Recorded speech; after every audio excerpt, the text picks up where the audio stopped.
الحمد لله نحمده ونستعينه ونستغفره ونؤمن به ونتوكل عليه ونعوذ بالله من شرور أنفسنا ومن سيئات أعمالنا من يهده الله فلا مضل له ومن يضلله فلا هادي له ونشهد أن لا إله إلا الله وحده لا شريك له ونشهد أن سيدنا وسندنا ومولانا محمدا عبده ورسوله صلى الله تعالى عليه وعلى آله وأصحابه وبارك وسلم تسليما كثيرا كثيرا أما بعد فأعوذ بالله من الشيطان الرجيم بسم الله الرحمن الرحيم وزين لهم الشيطان أعمالهم فصدهم عن السبيل وكانوا مستبصرين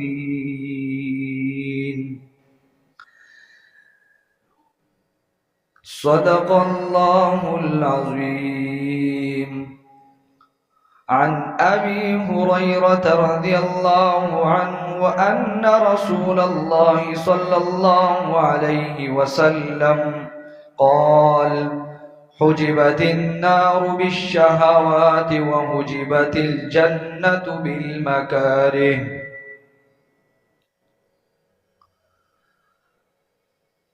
محترم ستاسو د محکمه د قرآن مجید یو آیت مبارکہ سورہ عنکبوت آیت نمبر 38 تلاوت کو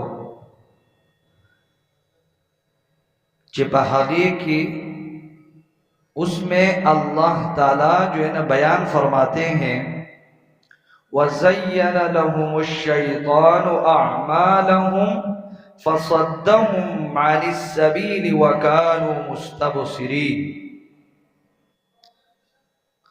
اور شیطان نے ان کے اعمال انہیں آراستہ کر دکھائے اور انہیں راہ سے روک دیا حالانکہ وہ سمجھدار تھے. اس آیت مبارکہ میں اللہ جل جلالہ بیان فرماتے ہیں کہ شیطان انسان کے سامنے اس کے جو گناہ ہے اس کو مزین کر کے پیش کرتا ہے اور اچھا دکھلاتا ہے گناہ اس کو، اس میں لطف اور مزہ دکھاتا ہے انسان کو اس گناہ کے کام میں. اسی لیے انسان دنیا میں گناہ کی طرف زیادہ مائل ہوتا ہے. اسی طرح حضرت ابو ہریرہ رضی اللہ تعالی عنہ سے روایتیں ہیں کہ رسول اللہ صلی اللہ علیہ وآلہ وسلم نے فرمایا حجبت النار بالشہوات وحجبت الجنت بالمکارہ، کہ اللہ تعالیٰ نے فرمایا کہ اس حدیث کے اندر فرمایا کہ دوزخ پر خواہشات نفسانی کا پردہ پڑا ہوا ہے اور جنت پر ان چیزوں کا پردہ پڑا ہوا ہے جن کو انسان دنیا کے اندر مشکل اور پر مشقت محسوس کرتا ہے اور ناپسندیدہ سمجھتا ہے. یعنی اگر ہم دیکھیں اس حدیث اور آیت مبارکہ کا مطلب یہ ہے کہ گناہ کے جو کام ہیں وہ بظاہر لذت اور لطف والے نظر آتے ہیں، اسی لیے کہ شیطان انسان کے سامنے ان گناہ کے کاموں کو مزین کر کے پیش کرتا ہے. اور جو جنت والے اعمال ہیں فرماتے رسول اللہ وَحُجِبَتِ الْجَنَّةُ بِالْمَكَارِهِ، کہ جنت پر ناپسندیدگی کا پردہ ڈالا گیا ہے. کیا مطلب اس کا یہ ہے کہ اچھے کام کی طرف انسان کا دل جلدی مائل نہیں ہوتا ہے، اسی لیے کہ دوسری طرف شیطان انسان کو وسوسے ورغلاتا ہے، اس غلط کام کی ترغیب دیتا ہے، اس کو اچھا پیش کرتا ہے اس گناہ کے کام کو، اور جبکہ جنت کے اعمال جو ہے نا وہ انسان بظاہر دیکھتا ہے مشقت والے کام ہیں، مشکلات نظر میں آتے ان کو، ناپسندیدہ لگتے وہ کام ان کو۔ اس دنیا کو اللہ تعالیٰ نے امتحان اور آزمائش کا گھر بنایا ہے۔ اس آزمائش کا تقاضا یہ ہے کہ انسان اپنی عقل اور سمجھ استعمال کر کے اس امتحان میں کامیابی حاصل کرے۔ اگر مثال کے طور پر یہ جنت اور دوزخ اللہ تعالیٰ انسان کو سامنے دکھلا دے تو پھر امتحان کس چیز کا؟ اگر جہنم کی ہولناکیت سامنے دکھا دیا جائے، جہنم میں جو عذاب ہوگا، جو تکلیفیں ہوگی، جو مشقتیں ہوں گی، اگر وہ سامنے دکھا دیا جائے، اور جنت میں جو راحت اور سرور ہوگی، اگر یہ چیزیں دنیا ہی میں دکھا دی جائیں تو پھر ایمان بالغیب کا کیا معنی ہوگا، اور آزمائش کیسے ہوگی، امتحان کس چیز کا ہوگا؟ تو اللہ تعالیٰ نے جنت اور جہنم کو آزمائش اور امتحان کے لیے پردے میں رکھا ہے۔ جتنی چیزیں نفسانی خواہشات سے متعلق ہیں، اگر انسان اس کے پیچھے اس طرح چل پڑے کہ جو جی میں آئے کر گزرے، اور یہ نہ دیکھے کہ یہ حلال ہے، یہ حرام ہے، یہ جائز ہے، یہ ناجائز ہے، تو اس صورت میں یہ راستہ سیدھا جہنم کی طرف جانے والا ہے، کیونکہ نفس اور شیطان تو انسان کو ان چیزوں کی طرف مائل کرتا ہے جو برائی کے کام ہوتے ہیں، جو برائی کے کام ہوتے ہیں اس کی طرف نفس نہ لے جاتا ہے۔ لیکن اگر انسان اس نفس کو اور اپنے دل کو اچائی میں لگا لے تو یہ جنت کا راستہ ہے، جنت کا راستہ ہے۔ اور جہنم کا جو راستہ ہے، جیسے کہ ان آیات مبارکہ سے اور احادیث سے ہمیں پتہ چلتا ہے کہ اس میں انسان کو بظاہر تو مزہ اور لطف آتا ہے، لیکن وہ مزہ اور لطف ایک وقتی چیز ہوتی ہے، وہ ہمیشہ اور دائمی نہیں ہوتی ہے۔ دوسری طرف جنت کے اوپر اللہ تعالیٰ نے مکروہات اور ناپسندیدہ چیزوں کا پردہ ڈالا ہے۔ انسان کا نفس یہ نہیں چاہتا ہے کہ عبادات اور طاعات کی طرف چلے، اللہ کے حکموں پر چلے، اور جو آدمی ایک مرتبہ بھی ہمت کرے کہ اپنے شہوات کے راستے کو چھوڑ کر اللہ کے احکامات کے راستے پر چڑھے، تو یہی اصل کامیابی کا راستہ ہے اور جنت کا راستہ ہے۔ ہر خواہش کو پورے کرنے کے فکر میں لگنا کہ میری ہر خواہش پوری ہو جائے، یہ بری خصلت ہے۔ اس طرف نبی علیہ السلام نے اس حدیث مبارک کے اندر جو میں نے شروع میں بیان کیا کہ نبی علیہ السلام فرماتے ہیں کہ جہنم کو ایسا پیش کیا جاتا ہے کہ وہ کوئی اچھی چیز ہے، گناہ کو مزین کر کے پیش کرتا ہے، اور اچائی کو، نیکی کے کام کو شیطان اس سے روکتا ہے، ناپسندیدہ دکھلاتا ہے اس کو۔ اسی طرف توجہ دلایا ہے رسول اللہ صلی اللہ علیہ وسلم نے کہ کبھی بھی اپنے خواہشات کی پیروی مت کرنا، کیونکہ یہ دھوکے کا گھر ہے، یہ دھوکہ ہے، سارا دھوکہ ہے۔ قرآن میں بھی اللہ نے فرمایا یہ دنیا مستقل راحت کی جگہ نہیں ہے، اگر راحت محسوس ہو رہی ہے تو وہ وقتی ہے، وہ دائمی نہیں ہے۔ اور اگر دو راستے ہیں ہمارے پاس، دو آپشن ہے، ایک یہ کہ ہم زبردستی اپنے نفس کو ہلاکت میں ڈال دیں گناہوں کے ذریعے، مشقت میں تو پڑنا ہی پڑنا ہے، کیونکہ مستقل تو ہمیں راحت نہیں مل سکتی ہے، ایک تو یہی طریقہ ہے، اور دوسرا یہ کہ ہم اللہ کو راضی کر کے اپنے نفس کو مشقت میں ڈالیں جو بظاہر مشقت لگ رہا ہے۔ تو یہی جو پہلا والا راستہ ہے کہ اگر ہم اپنے نفس کو گناہوں کے ذریعے مشقت میں ڈالیں گے، یہ جہنم کا راستہ ہے، اور اگر ہم اپنے نفس کو مشقت میں ڈالے اس طور پر کہ اللہ کے احکامات کو مانے، تو تھوڑے وقت میں تو مشقت ہوگی، بعد میں ہمارا نفس جو ہے نا ان چیزوں کا عادی ہو جائے گا اور اللہ کے ذکر میں بھی اس کو مزہ آئے گا، کیونکہ قرآن میں اللہ فرماتے ہیں الا بذکر اللہ تطمئن القلوب، کہ اللہ کے ذکر سے دل مطمئن ہوتے ہیں۔ اس دنیا کی چیزوں کے پیچھے نہیں پڑنا ہے۔ یہ دنیا ایسا بھی نہیں ہے کہ ضروری نہیں ہے۔ انسان نے جب ادھر زندگی گزارنی ہے تو دنیا بھی ضروری ہے، لیکن دنیا ایک لمٹ میں، ایک حد میں جو ہے نا حاصل کرنا چاہیے۔ مثال کے طور پر کشتی ہے، تو کشتی کے لیے پانی کا ہونا ضروری ہے، تب اس میں تیرے گا، اس میں چلے گی کشتی۔ لیکن یہ پانی جب تک نیچے ہے اس کشتی کے تو یہ اس کے لیے مفید ہے، لیکن اگر یہ پانی اس کشتی کے اندر آ جائے تو یہ اس کے لیے نقصان دہ ہے۔ اسی طرح جب تک یہ دنیا ہمارے دل سے باہر ہے، ہم اس کے پیچھے نہ پڑیں تو یہ ہمارے لیے مفید ہی ہے، یہ دنیا داری نہیں ہے۔ اگرچہ ایک بندہ لکھ پتی ارب پتی کیوں نہیں ہے، لیکن وہ اللہ کے احکامات کو اچھے طریقے سے بجا لاتا ہے، اللہ کے احکامات کو اور رسول اللہ کی پیروی کرتا ہے، تو یہ کوئی دنیا داری نہیں ہے۔ لیکن اگر کوئی توڑا بھی کماتا ہے اور اس توڑے کمانے کی وجہ سے وہ اللہ تعالیٰ کی احکامات کو پورا نہیں کرتا ہے، اللہ تعالیٰ کے احکامات کو بجا نہیں لاتا ہے، دن رات اللہ کی نافرمانی کرتا ہے، تو یہ دنیا داری ہے۔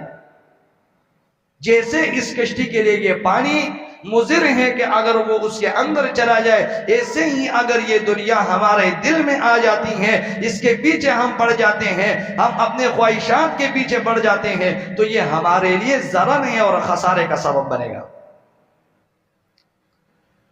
تو یہ انسان کے نفس کا جو یہ فطرت ہے، یہ جبلت ہے کہ وہ ہمیشہ ہی جو ہے نا برے کاموں کی طرف وہ مزین کر کے پیش کیا جاتا ہے ان کے سامنے اور وہ اسی طرف جاتا ہے۔ تو اگر اس کو بے لگام چھوڑ دیا جائے تو خسارہ ہی خسارہ ہے۔ اسی لیے دین شریعت اسلام کی جو ہے نا اس کو تابع بنانا چاہیے۔ خواہشات نفسانی میں کبھی بھی جو ہے نا سکون نہیں ہے۔ اگر ہم دیکھیں کتنے جو ہے نا لوگ ہیں ان کے پاس مال بھی ہے، بہت کچھ ہے، بہت نافرمانی اللہ کے کرتے ہیں، لیکن ان کو سکون حاصل نہیں ہے، سکون کبھی بھی ان کو حاصل نہیں۔ یہ قاعدہ ہے کہ اگر کوئی شخص یہ چاہے کہ میں نفس کے ہر تقاضے پر عمل کرتا ہوں اور اپنے خواہشات کو پورا کروں، تو وہ اپنے خواہشات کو کبھی پورا نہیں کر سکتا ہے۔ کیوں؟ اسی لیے کہ نفس نے جب ایک کام اس کو لطف والا آپ نے دیا تو اگلے دن دوسرا کام چاہے گا، اگلے دن اور مزہ چاہے گا، نئے نئے مزے چاہے گا۔ اسی لیے جب خواہشات پورے ہی نہیں ہونے ہیں تو ہم اپنی مرضی کو اللہ کی رضا کے تابع بنائیں۔ آپ آج اگر مغرب کی طرف دیکھیں اور ممالک کی طرف دیکھیں جہاں بالکل اسلام کے اتباع نہیں ہوتے، غیر اسلامی ممالک ہیں، وہاں پر اگر غور کیا جائے تو انہوں نے یہ نعرہ بلند کیا ہے کہ انسان کی پرائیویٹ زندگی میں کوئی دخل اندازی نہیں کرنی چاہیے، کوئی قانون نہیں ہونا چاہیے، جو بھی کرے انسان، کچھ بھی کرے انسان تو اس کو آزادی ہونی چاہیے۔ اس ممالک میں اگر دیکھیں تو وہاں اپنی لذتیں پورے کرنے کے لیے کیا کیا کرتے ہیں؟ زنا کرتے ہیں۔ آپ دیکھتے ہیں کہ وہ سرعام سڑکوں پر جو ہے نا غلط کام کرتے ہیں، شراب پیتے ہیں، کوئی قانون، کوئی روک ٹوک ان کا نہیں ہے۔ لیکن آپ جب دیکھیں اتنی آزادی کے باوجود آپ اگر ان مغربی ممالک میں اندازہ لگائیں کہ زنا بالجبر سب سے زیادہ زبردستی جو زنا کے کیسز ہوتے ہیں وہ ان ممالک میں زیادہ ہیں بنسبت جن ممالک میں پابندی ہے ان گناہ کے کاموں پر۔ کیوں؟ اسی لیے کہ نفس جو ہے نا یہ تو چاہتا ہے کہ آج ایک مزہ ہو، اگلے دن کوئی دوسرا مزہ آ جائے۔ تو انہوں نے تو یہ کہا کہ ہم نے تو اپنی رضامندی سے جو زنا کی اجازت ہمیں ملی ہے کہ اگر لڑکا لڑکی راضی ہو جائے تو زنا کریں، اللہ کی نافرمانی کریں، اس کی تو اجازت ملی ہے۔ اب نفس اس سے اگلا درجہ چاہتا ہے، وہ یہ کہتا ہے کہ ہم چلے اس کا بھی مزہ چکھتے ہیں کہ زنا بالجبر میں کیا مزہ آتا ہے۔ تو نفس تو روز بروز اس کے خواہشات اور اس کے لطف اور یہ لذتیں ختم نہیں ہوں گی۔ اسی لیے جب ختم نہیں ہوگی اور کوئی سکون اس میں نہیں ہے تو ہمیں ان کے پیچھے نہیں چلنا چاہیے اور اللہ تعالیٰ کی اتباع کرنی چاہیے۔ اور رسول اللہ صلی اللہ علیہ وآلہ وسلم نے ارشاد فرمائے ہیں، رسول اللہ نے فرمایا کہ ایک زمانہ ایسا آئے گا کہ زنا اس قدر زیادہ ہو جائے گا، مفہوم روایت کا، کہ راستے میں سڑک پر لوگ زنا کر رہے ہوں گے، ایک آدمی آئے گا اس کو کہے گا کہ تھوڑا سائیڈ پہ ہو جائیے، سائیڈ پہ یہ کام کر لیجئے، تو اس شخص کو روایت میں بہترین آدمی کہہ دیا گیا ہے۔ تو اس سے پتہ چلتا ہے کہ سامنے ہی نظر آتا ہے، آنکھوں دیکھا حال ہے کہ کیا چل رہا ہے معاشرے کے اندر اور یونیورسٹی کالج میں کیا چلتے ہیں، نوجوان کیا کرتے ہیں۔ تو اللہ تعالیٰ ہم سب کی اس سے حفاظت فرمائے۔ اس کو نیک آدمی کا ہے جو صرف اس کو کہے گا کہ سائیڈ پہ ہو جائیے، تو یہ خواہشات ختم ہونے والی نہیں ہے اور اس کی پیاس کبھی بھی نہیں بجھتی ہے۔ جیسے کہ ایک بیماری کا نام ہے جوع البقر، جو ہے نا ایک بیماری ہے جس میں انسان کو مسلسل بھوک لگتی ہے، کچھ بھی کھائے، جتنا بھی کھائے انسان کھاتا ہے لیکن پیٹ نہیں بھرتا ہے۔ اسی طرح ایک اور بیماری ہے استسقاء کے نام سے ایک بیماری ہے جس میں انسان پانی پیتا جا رہا ہے لیکن اس کا جتنا بھی پانی پی لے اس سے انسان کی جو پیاس نہیں بجھتی ہے۔ اسی طرح انسان اس دنیا میں اگر اپنے خواہشات کے پیچھے چلتا ہے اور کہتا ہے کہ جو بھی میری خواہش ہوگی، جو بھی مجھے چاہیے میں اس کو حاصل کروں، اس کے پیچھے چلا جائے، اس کو حاصل ہوتا جائے، ایک تو یہ کہ تمام خواہشات پوری نہیں ہوں گی اس دنیا میں، اور دوسری بات یہ ہے کہ اس کی پیاس کبھی نہیں بجھے گی اور اس میں کبھی بھی اس کو سکون نہیں ملے گا۔ حضرت تھانوی رحمہ اللہ فرماتے ہیں کہ یہ گناہ کا لذت ایسا ہے کہ آپ نے کبھی دیکھا ہوگا کہ انسان کبھی اپنی کسی جگہ پر خارش کرتا ہے، اس کو کھجاتا ہے تو اس وقت تو وقتی طور پر اس کو لذت محسوس ہوتا ہے، لیکن اس کے بعد جو اس کو سوزش اور تکلیف ہوگی وہ بہت زیادہ ہے اس سے۔ اسی طرح وقتی لذت کے لیے ہم اپنی آخرت کو برباد نہ کریں، اور اس وقتی لذت وقت میں اس وقت تو ہمیں لطف اور مزہ آ رہا ہوتا ہے اس عارضی گناہ کے کرتے وقت، لیکن اس کے ذریعے ہم اپنے لیے انگارے جہنم جو ہے نا جمع کر رہے ہیں۔ اسی لیے اپنے نفس کی طرف نہیں جانا چاہیے، اپنے نفس پر اور اپنے خواہشات پر قابو پانا چاہیے۔ کسی وقت تک نفس جو ہے تکلیف میں ہوگی، لیکن پھر جب ان کاموں کا یہ عادی ہو جائے گا پھر جو ہے اس میں کوئی تکلیف نہیں ہوگی۔ رسول اللہ صلی اللہ علیہ وسلم نے فرمایا کہ نفسانی خواہشات کے پیچھے مت چلو، ان کا اتباع مت کرو، رسول اللہ صلی اللہ علیہ وسلم نے فرمایا۔ تو اسی لیے نفس تو چاہتا ہے کہ یہ موبائل پہ غلط چیزیں دیکھے اور بد نظری کرے، زناکاری کرے، سود لے۔ کیوں؟ سود میں بظاہر نظر آتا ہے کہ نفع زیادہ ہے، نفس تو یہی چاہے گا، لیکن تھوڑا سا اس کو کنٹرول کرنا ہے، عزم مصمم کرنا ہے، پختہ ارادہ کرنا ہے، تو یہ نفس کبھی بھی غالب نہیں آ سکتا ہے۔ اور یہ نفس بالکل جو ہے نا کمزور چیز ہے اگر ہم پختہ ارادہ کریں، لیکن اگر ہم نے اس پر توجہ نہیں دیا تو یہ نفس ہم پر غالب آ جائے گی۔ اللہ تعالی ہمیں نفس کے غلبے سے محفوظ فرمائے، ہماری حفاظت فرمائے اس سے۔ نفس کے بارے میں ایک امام بہت بڑے بزرگ گزرے ہیں جنہوں نے اپنے قصیدے میں یہ بات کی ہے کہ یہ انسان کا نفس ایک چھوٹے بچے کی طرح ہے جو ماں کا دودھ پیتا ہے اور پھر وہ بچہ دودھ پینے کا عادی بن گیا۔ اب اگر اس بچے کو دیکھا جائے تو یہ دودھ کا عادی ہے، کسی وقت میں جب 2 سال ہو جاتے ہیں تو اس کے دودھ چڑانے کا جب وقت آتا ہے تو بچہ روتا ہے، چلاتا ہے، ماں باپ اس کو دیکھتے ہیں، اس سے وہ دودھ چڑانے کی کوشش کرتے ہیں، کھانے کی طرف اس کو لاتے ہیں، روٹی کی طرف اس کو لاتے ہیں، لیکن کبھی بھی اس کے ماں باپ اس کے تکلیف کو، اس کے رونے کی پرواہ نہیں کرتے ہیں، بلکہ اس سے آہستہ آہستہ دودھ چڑا دیا جاتا ہے۔ اسی طرح یہ نفس ہم نے اس کو عادی ایسا بنایا ہے کہ ہم گناہ کر کر کے، لذتوں کے پیچھے پڑھ کے، نافرمانیوں کے پیچھے پڑھ کے اس کا عادی بنا لیا۔ اب اگر اس کو ہم چھوڑیں گے تو تھوڑی سی مشقت اور تکلیف ہوگی، لیکن ہمیشہ کی آرام اور سکون اس کے بدلے میں ملے گا۔ یہی بالکل اس بچے کی مثال اس امام نے یہ بیان کی ہے کہ جیسے بچہ اس دودھ کا عادی ہے، چھوڑنے میں مشقت، تکلیف، رونا ہوتا ہے، اسی طرح اس گناہ کے چھوڑنے میں تھوڑی مشقت، تکلیف ہوگی، لیکن ہم کوشش کریں گے، عزم کریں گے، انشاءاللہ اللہ تعالی ہمارے لیے آسانی فرمائیں گے۔ نفس کو تو گناہوں کی جو ہے نا ایک لت پڑی ہوئی ہے کہ وہ گناہوں کے پیچھے جاتا ہے، اسی لیے اللہ تعالیٰ قرآن میں فرماتے ہیں الا بذکر اللہ تطمئن القلوب، اللہ کے ذکر میں اصل جو ہے نا کامیابی ہے، اللہ کے ذکر سے جو ہے نا دلوں کو سکون ملتا ہے۔ ومن اعرض عن ذکری،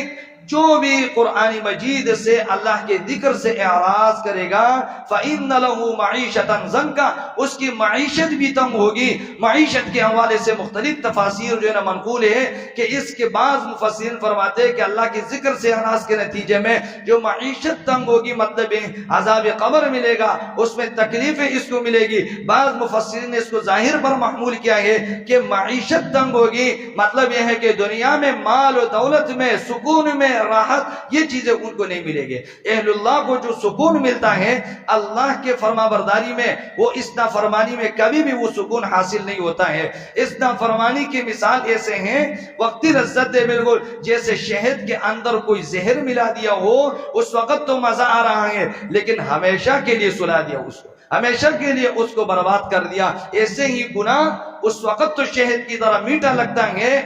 لیکن ہمیشہ کی بربادی ہے اس میں۔ اسی لیے ایک بہترین عنوان سے مولانا شفیع صاحب یا غالباً مولانا رفیع صاحب کے رسالہ ہے کہ اس میں لکھا ہے کہ تھوڑی سی لذت کے لیے، عارضی لذت کے لیے اپنے ہمیشہ کی زندگی کو اور دائمی زندگی کو برباد نہ کیجیے۔ تو اس لیے ہمیں اللہ تعالیٰ سے تعلق قائم کرنا چاہیے، اور جب اللہ سے تعلق قائم کریں گے تو اللہ خود قرآن میں فرماتے وَالَّذِينَ جَاهَدُوا فِينَا لَنَهْدِيَنَّهُمْ سُبُلَنَا،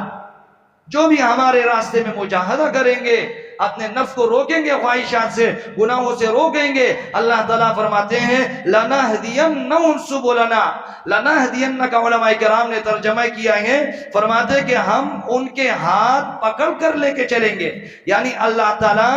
اس کو منزل مقصود تک پہنچائیں گے ہاتھ پکڑ کے۔ اس کا یہ ترجمہ کیا گیا، یہ مطلب نہیں ہے کہ دور سے اس کو صرف راستہ دکھائے گا، نہیں، اللہ تعالیٰ فرماتے ہیں وَالَّذِينَ جَاهَدُوا فِينَا، جو ہمارے راستے میں مجاہدہ کرے گا، اللہ فرماتے لَنَهْدِيَنَّهُمْ سُبُلَنَا، ہم ان کے ہاتھ پکڑ کر لے چلیں گے، ہاتھ پکڑ کر لے چلیں گے۔ تو اللہ جس کا ہاتھ پکڑے، اللہ کے ساتھ جس کا تعلق بن جائے تو اس کو ہمیشہ کی کامیابی ملے۔ اسی لیے لہذا مجاہدہ اسی کا نام ہے کہ ہم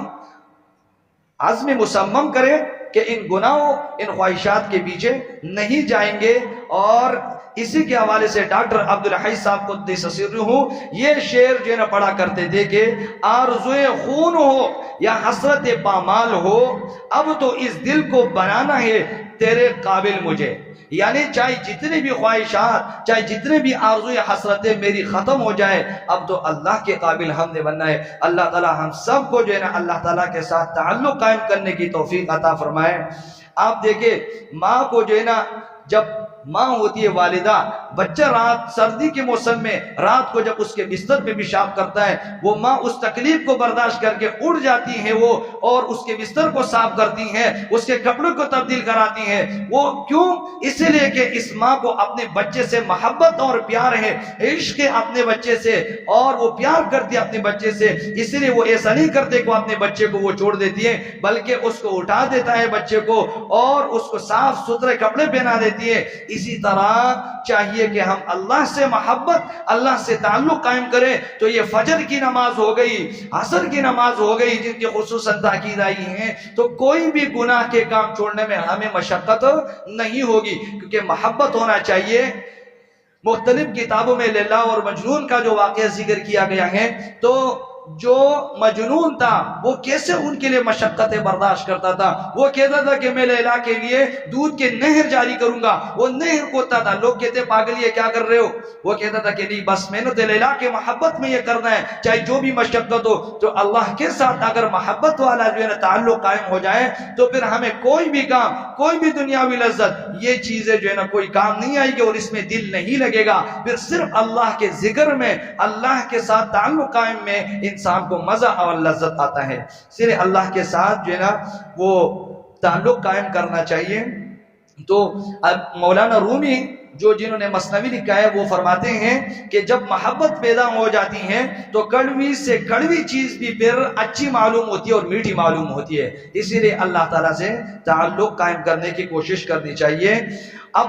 اس طرح آپ دیکھیں کہ کتنے سارے لوگ ہوں گے کہ وہ صبح 6 یا 7 بجے جو اٹھ جاتے ہیں اور اپنے کام کے لیے جاتے ہیں, دفتر میں جاتے ہیں, کوئی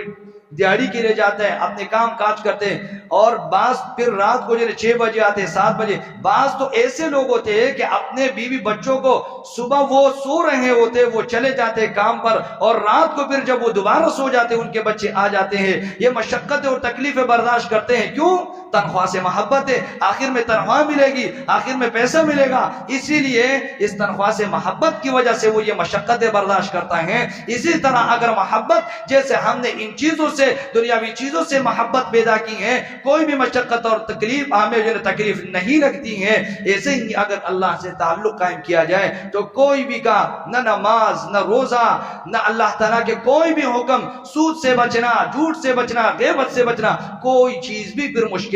ہمیں نہیں لگے گی.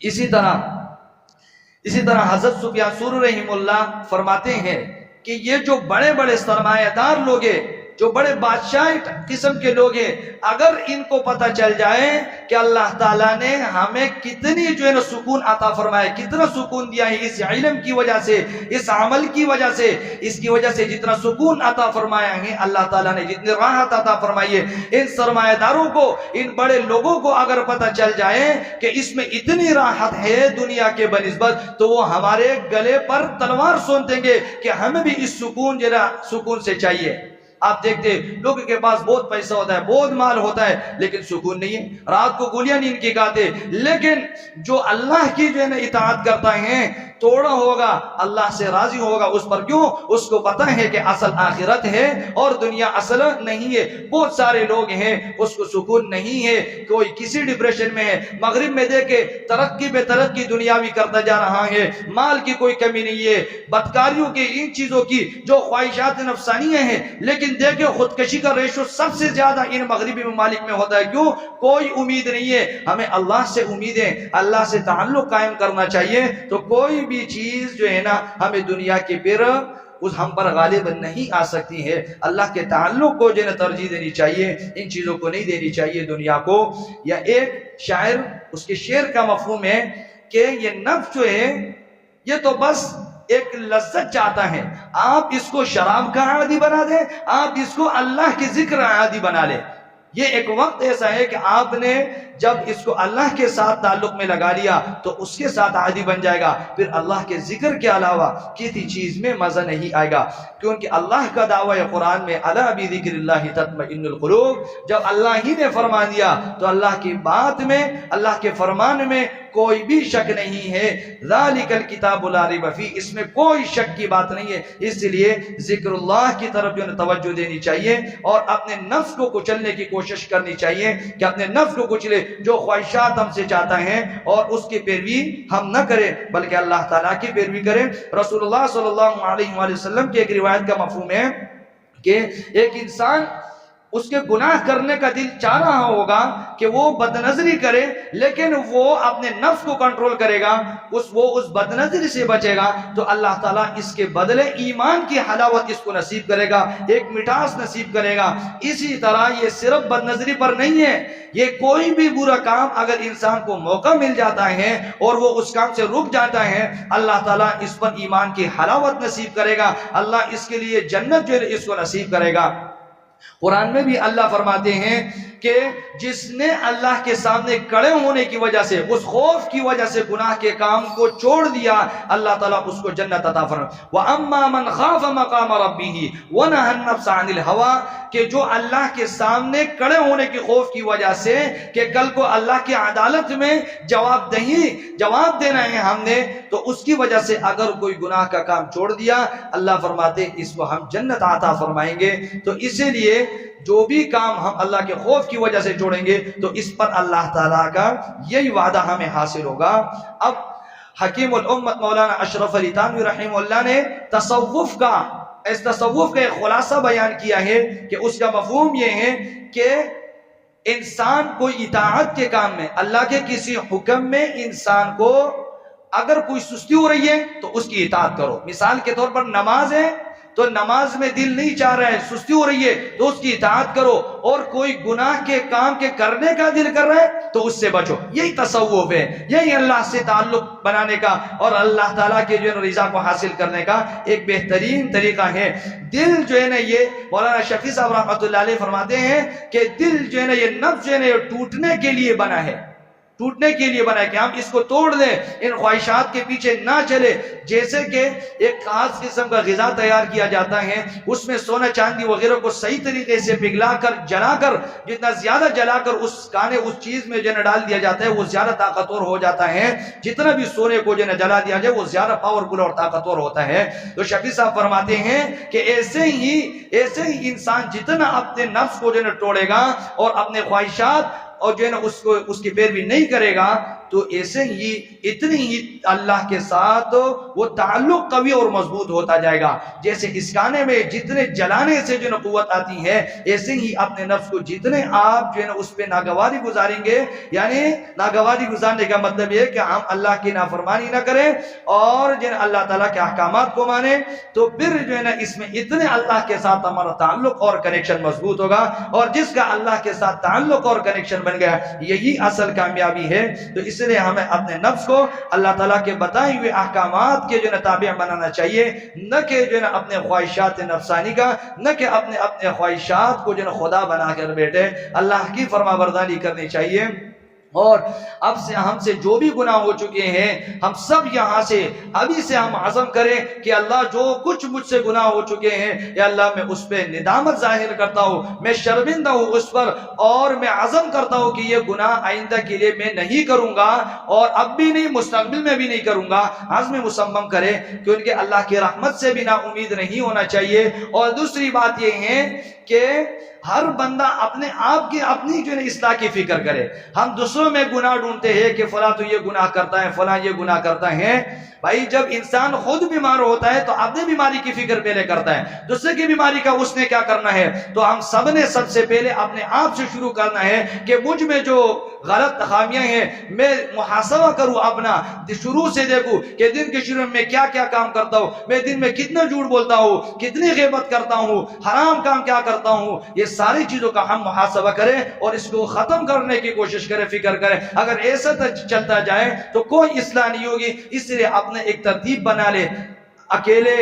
اور بیٹھ جائے، رات کو سوچے، صبح سوچے کہ میں کیا کیا گناہ کرتا ہوں، کس کا حق میں نے مارا ہے، میں سود تو نہیں کرتا ہوں، غیبت تو نہیں کرتا ہوں، جھوٹ تو نہیں بولتا ہوں. ان چیزوں کو ہم دیکھیں. اور دوسرے کو اگر کوئی کسی دوسرے کا کام ہے، کوئی دوسرا گناہ کا کام کرتا ہے تو اس کو نہیں دیکھنا چاہیے، پہلے اپنی بیماری کی فکر کرنی چاہیے. ہاں ایک دوسرے کو نہی عن المنکر کرنا چاہیے لیکن دوسرے کو ذلیل نہیں کرنا چاہیے، کیونکہ رسول اللہ صلی اللہ علیہ وسلم نے فرمایا کہ